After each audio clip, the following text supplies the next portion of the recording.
સુરતમાં 1.7 કરોડની છેતરપિંડી કેસમાં બિલ્ડરની ધરપકડ કરવામાં આવી છે. ભરતભાઈ ઉર્ફે ભરત ભારવાની ધરપકડ કરી લેવાઈ છે. સ્કાયડેક નામની બાંધકામની સાઇટ શરૂ કરી હતી. બિલ્ડર ભરત અને તેના ભાગીદાર વિજય મહેતાએ આ સાઇટ શરૂ કરી હતી અને બાંધકામ સાઇટમાં અનેક લોકોએ ફ્લેટ બુકિંગ કરાવ્યા. લોકો પાસેથી બુકિંગના 1.7 કરોડ પડાવી લીધા.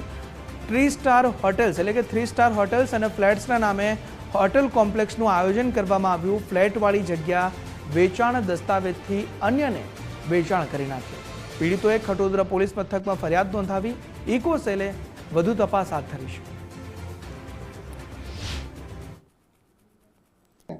આરોપી ભરત ભારવાનીએ પોતે દમણમાં અને અન્ય જગ્યાઓએ પોતે નવી સ્કીમો ડેવલપ કરી રહ્યા છે, ફ્લેટ બનાવી રહ્યા છે. તેમાં તમે એડવાન્સમાં નાણાં રોકો તો તમને ભવિષ્યમાં સારામાં સારું વળતર મળશે. આ રીતનો વિશ્વાસ આપી ફરિયાદી તથા અન્ય સાહેદો પાસેથી 1 કરોડથી વધારે રકમના નાણાં મેળવી લઈ અને ત્યારબાદ જે દમણમાં અને સેલવાસમાં જે ફ્લેટ બનાવવાના જે બાંહેધરી આપેલી હતી ત્યાં કન્સ્ટ્રક્શન અધૂરું મૂકી અને આરોપી નાસી ગયેલ.